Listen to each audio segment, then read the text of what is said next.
Nagkaroon po ng aksidente sa bahagi ng EDSA na kinasasangkutan ng motorsiklo, truck ng basura at taxi.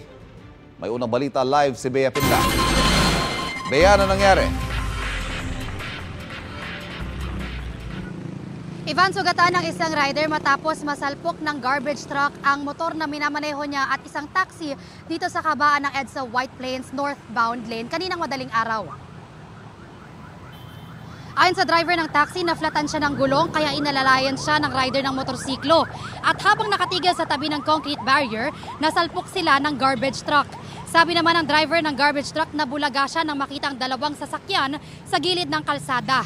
Sinubukan pa raw niya magpreno pero hindi ito kumagat. Tutumbukin lang daw niya sana ang concrete barrier pero naararo pa rin ang motor at taxi. Sugatan ang rider na dinala na sa ospital.